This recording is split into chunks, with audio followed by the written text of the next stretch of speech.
Welcome to Comic Shop Team Up. I'm your host, Anthony Desiato, teaming up with the owner of Fat Moose Comics in Whippany, New Jersey, Shawn Hendricks. Hey. Look. The Scarlet Spider of comics retailers. Well, 2 weeks in a row I wore the same Superman shirt, so I wanted to change it up and get my Ben Reilly on. Good. I'm still in my Daily Planet sweat. I haven't had a chance to I know. do I any hope laundry. you laundered that thing over the past couple weeks. Yeah, I know. I mean, when I'm not wearing it, I just kind of hang it up. It's not that big of a deal, but I just haven't had a chance. I wasn't going to bring this up, but since you're wearing Ben Reilly, I mean, where do you land on the Clone Saga, Ben Reilly, all that stuff? Never read it. Never read it.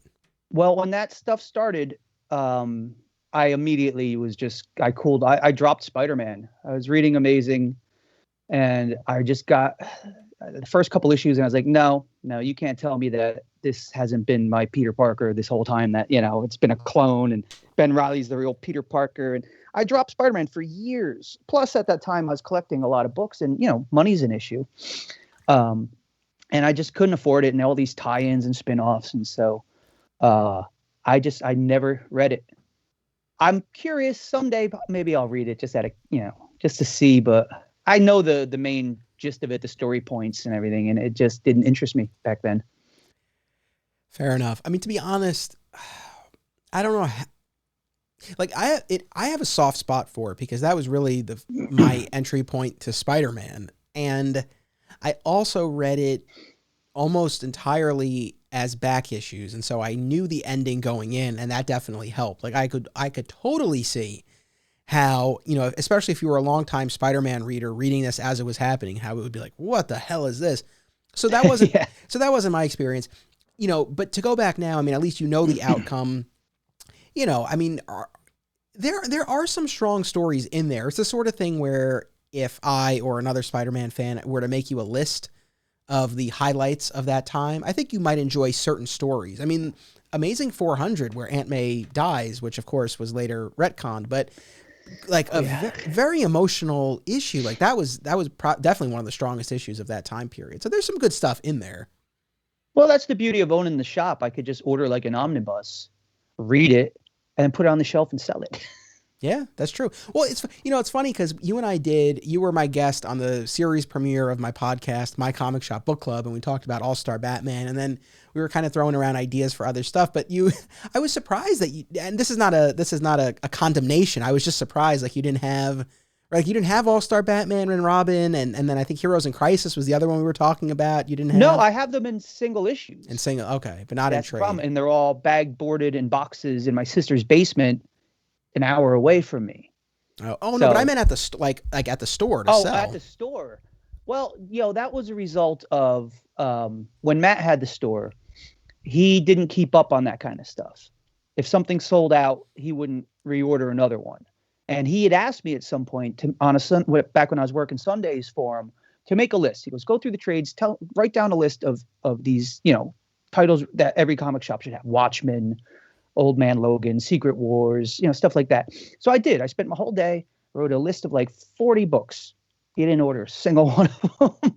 So now when I took over the store, the trade selection was a bit anemic, but I also had to sink a lot of money into the store, pay back rent, pay off PSE&G, do all this stuff. I didn't have the capital to, reinstate all those titles, and I'm doing it slowly. Because it does suck when somebody comes and goes, do you have Watchmen? You go, I don't know. Like, what comic shop doesn't have a collection of Watchmen?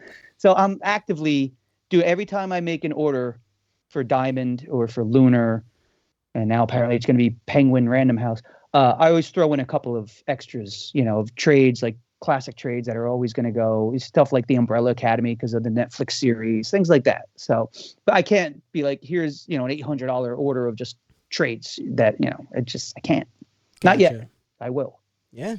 I'm curious, were there any trades on your list of the top 40, we got to have these, any trades that you were like, wow, I'm really surprised we haven't moved these? And the flip of that, are there any things that weren't on your list and you're like, wow, we're really going through a lot of these. I better add that to the list of stuff we always keep in stock. It's all the stuff you would expect. At a certain point, with the success of the Deadpool movie, all of a sudden Deadpool trades were flying out, which, for a long time could barely give those away. So it all depends. Now, I've gotten a few calls and a few customers come and say, "Do you have any WandaVision books?" I go, "Well, there are no WandaVision books. There was a limited 12-issue series back in the mid 80s, late 80s. Then there was a couple other little series, but Marvel hasn't published like a definitive collected thing yet. But you never know what people are going to look for. I had somebody, the same woman who asked if I had any WandaVision books, then asked me if I had any Santa Clarita Diet product. I was like, the Netflix show about like suburban cannibals? She goes, yeah. I'm like, well, They're they haven't really zombies. done any, huh? Zombies. Yeah. Was it zombies? Yeah. I thought they were cannibals. They're zombies. I mean, they're eating okay. people, so, Yeah. technically, but they're zombies. But I said, I don't think they did like a line of action figures for that. Like, I don't know. People come in looking for the weirdest stuff. But no, as far as the trades that always move, they're all the ones you would expect. And actually, speaking of bolstering my trades, I took in a bunch of your stuff that I've been selling off. That slowed down a bit. All the more popular ones blew out pretty quickly, and we settled up on that. I think I owe you for I think I've sold 2 or 3 since then. That I got a list written down. So yeah. All right. Well, maybe I think we have all these new fans. We're 3 weeks into this new video podcast series, and again, it just keeps exploding. And there's so many. I mean, how did you go? The Medal of Honor, Anthony? That was amazing. I couldn't believe it. Yeah, I mean, we've really just taken the podcasting world by storm with this, and all these people watching. I'm hoping that some of them will come to Fat Moose and they'll check out these trades. Yeah, no, that was, I think, a win-win. I was happy to, I was preparing for a move, and I had moved. I mean, I've pruned my graphic novel collection numerous times over the years, but. I had quite a bit, and I was preparing for another move, and having moved all of them twice before within the prior few years, I was like, I ended up moving them to your place, but I was just like, I can't do this again.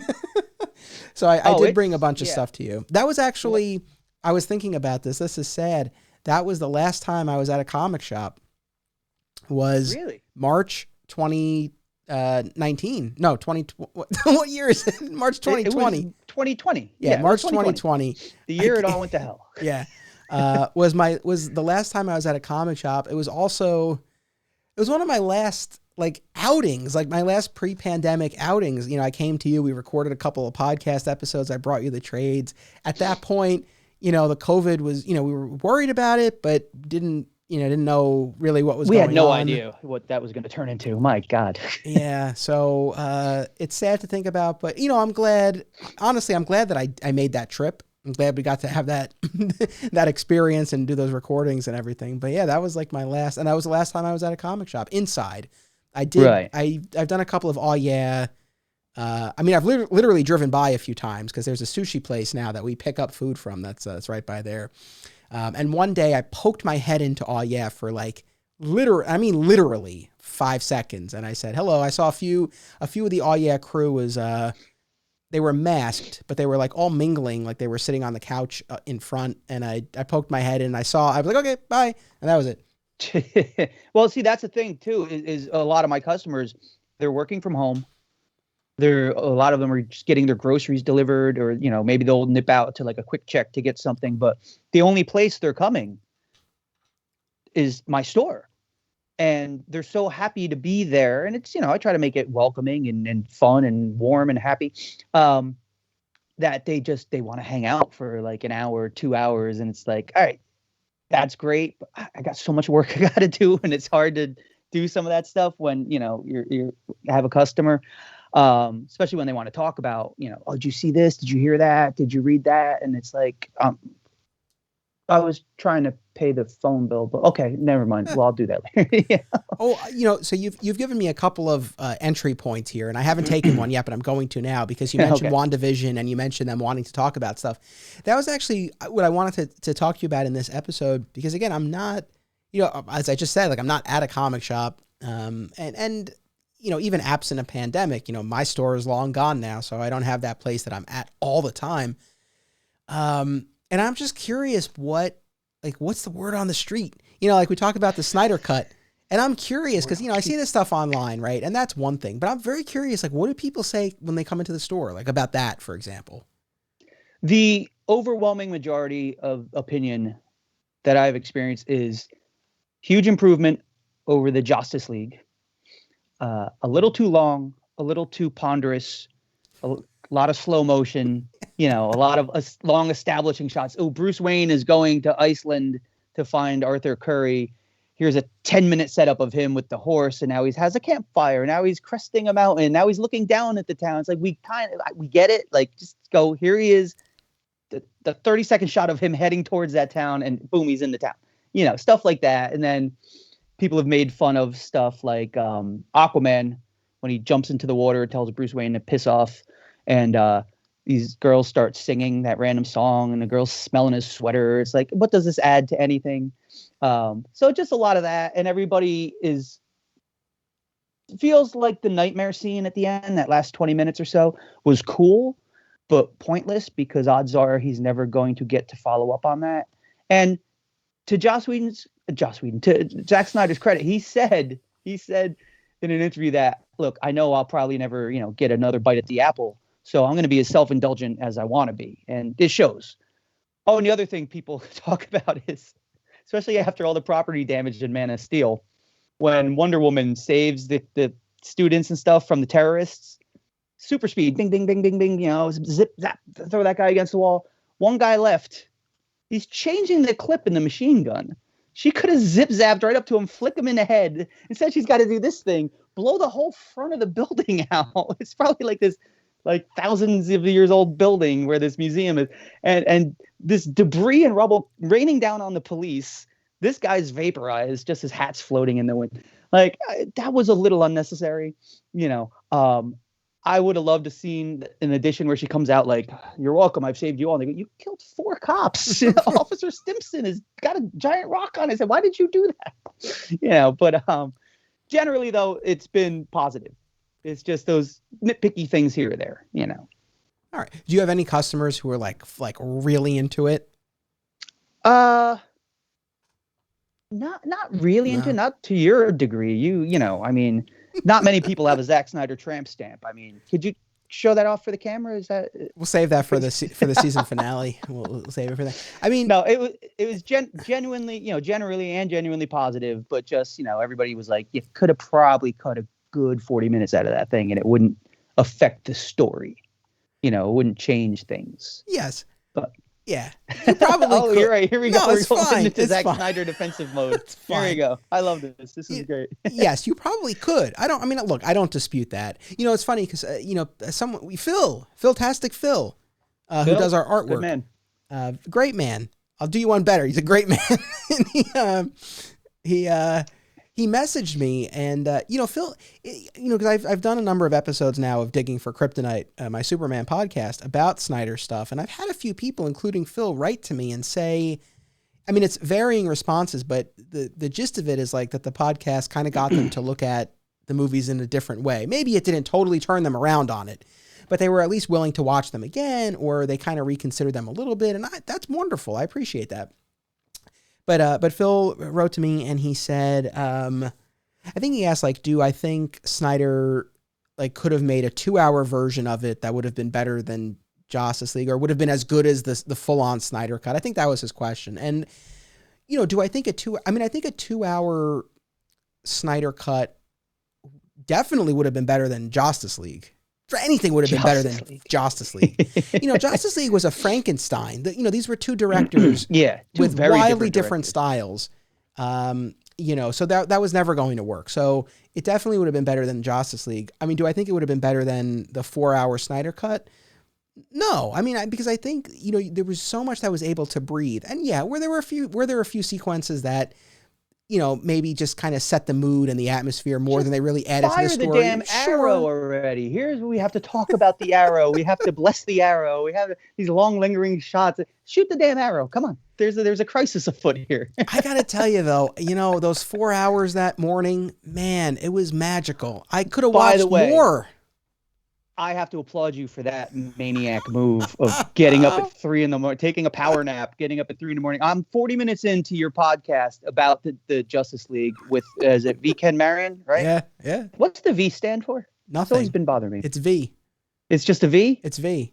His parents named him V? That's pretty badass. He's named after a relative. I don't know. It might be an uncle. I'm not sure. He'll correct me on this. But yeah, V. Because that was the first time we did our first podcast together. That was my question. Like, what does the V stand for? And he was like, no. Or actually, I think I might have. You know what? I might have actually come across that in my research before we did our first podcast. I think he had mentioned that in interviews. Yeah. Like it was Vivian, and he didn't like that, so he doesn't go by it. So he just changed it to a V. No, it's not. It's not an abbreviation. It's not short for anything. It's just V. See, I have a friend from high school. His name is Lynn, Linn, but he always hated that. He felt it was too feminine, so he goes by his middle name, but he uses his first initial. He goes by L. Richard Walker. So I thought it was one of those situations, you know. It's not that. It's funny though because his fiance. He's got cool hair too. That Ken Marion guy. I don't know how he does that. He went with the Ben Reilly, like the bleach Ben Reilly look. Yeah. If you put him in that hoodie, Ben Reilly cosplay, good to go. Give me his address. I'll mail it to him. Yeah. I promise I'll wash it first. Yeah. But it's funny because his fiance calls him V, but I always know him as Ken because we met through our mutual friend Tom through alternate realities, and Tom always referred to him as Ken. So in my mind, that was his name. And then, you know, when like Steph and I have done a double date with him and his fiance, and she refers to him as V, it's like, who's V? So yeah, I know, it's kind of funny. But great. I'm sorry for that tangent. What the hell were we talking about? I know. If he listens, he's like, well, you guys spent a lot of time on my name. But Ken, you know. You staying up, you getting up at 3 a.m. like a maniac. Yes. Yeah. Right, you have a career. Yeah. You have a wife. You have a young son. Was he less than 2 years old? Yeah. And instead of just being like, I'll catch it the next day, I'll catch it in the evening after dinner, you went to bed at what, like 7 o'clock at night or something? That was my plan. I ended up staying up later than that. So I went to bed probably like 10 or 11. I slept for like 3 hours. Woke up at 3. Now, what did you watch it on? You didn't watch it on like your laptop or something, did you? Do you have like a nice TV or? Yeah, no, this was in the living room on the 60-inch flat screen. That was the only way I was going to watch it. Did you have like headphones? Because you didn't want to wake up the wife and kid. I was mindful of that. And I didn't wake them, so it was okay. All right. But yes. But honestly, all the reasons you mentioned, that's why I did it the way that I did. Because it's like I knew I wanted to watch it right away. I didn't want to. That's the thing. It's like I didn't want to wait to watch it. And it's like, yes, I could have gotten up at 6 or 7. But saying to my wife like, hey, here's the thing. I wanted to watch it as soon as possible, and I didn't want to break it up. That was the other thing. Like, I really just wanted to experience this. And so, for me to say like, hey, I need 4 hours straight today to watch this movie, she's working from home too. She's got stuff. Right. So I was just like, let me just do this. And I genuinely was excited. I'd waited a long time for it. And, I'm glad I did it like that. Wait, you watched it at 3, right? Yeah. So 7 a.m. it wraps, 7 a.m. 02, it wraps up. Yep. And you went back to sleep for a little bit or just went and started working? No. Like, how bad was your jet lag from this experience? I'm trying to remember. And keep in mind, I was caffeinated. At 2:30 a.m., I was starting on my Starbucks venti cold brew that I had in the fridge. So I was prepared for this. And then I made coffee at 7:30. I did plan poorly in one respect because I'm working from home, but I did take a few days off. I took off that Monday to Wednesday. But I very stupidly, and I work in law school admissions and we do these virtual events for admitted students. And I don't know if I just blanked on the date of the Snyder Cut, but I scheduled myself to run one of these sessions on the Thursday. Because, in retrospect, it's like, dummy, like, why didn't you take off Wednesday to Friday instead of Monday to Wednesday? But I realized, like, I had this thing on Thursday, so I was like, okay. So, like, I really couldn't go to sleep. Like, I pretty much went straight through, and then I went to bed very early that night. So you evened it out. Right. Yeah. But but that's why, like, when people complain about, like, oh, it was so long, it's like, man, to me, it flew by. No, I watched it basically, like I said, in one sitting. I have in the back of the comic shop, that back room, it's mostly storage. I have a giant, I think it's a 65-inch TV. And so I watch things on that because I can't watch anything in the store proper. I've got that smaller TV, but I can't really watch something. If a customer comes in, I have 2 options: pause it and make them feel weird, like they're interrupting your day, or let it play out. And then when they leave, try to rewind it to where I left off. So the beautiful thing about the big TV is I can go in the back room and fire up anything I want, and then I can hear when the door opens downstairs because the door sticks and it's very loud. I can hear when it opens. So I pause what I'm watching, go into the store proper behind the counter, and help the customer. So I was able to watch it. I had to pause it a couple of times, a couple of times to answer the phone, a couple of times for customers, but I did basically watch it in one sitting. And it does go by pretty quick. But it was still a little longer than it probably needed to be. But it's great for streaming. I mean, you couldn't do that in a theater. No. Well, you can.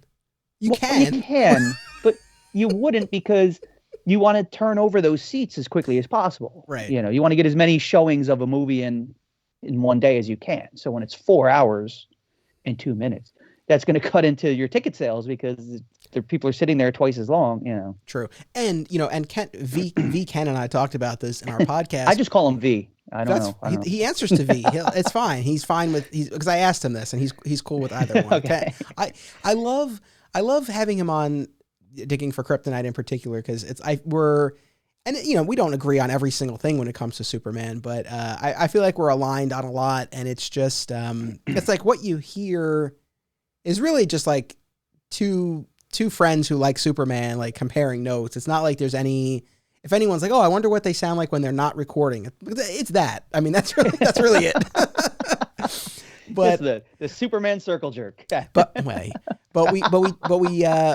of the things we talked about in the episode was that mentally I really felt like it moved, and I doing the 4 hours wasn't a problem, but physically it's like, yeah, you got to stand up, you need a bathroom break, like you got to replenish snacks. Like we're human beings. So yeah, to do 4 hours, like, I mean, and I got up every hour for a couple of minutes. So, so I was done at like 7:10 basically, or 7:12. Okay. But yeah, I was worried for your mental health. He's going to really get up at 3 a.m. and do. Yeah, it was fun. Cause you think about, and I don't know, I guess have you not done like New York Comic Con, San Diego Comic Con? Have you done like the really I did big San ones? Diego Con twice. You did? But way back. Gotcha. Yeah, my sister lived out there for a while. I went in 99 and I went in 2000 because I'm very old. But yeah, it was great.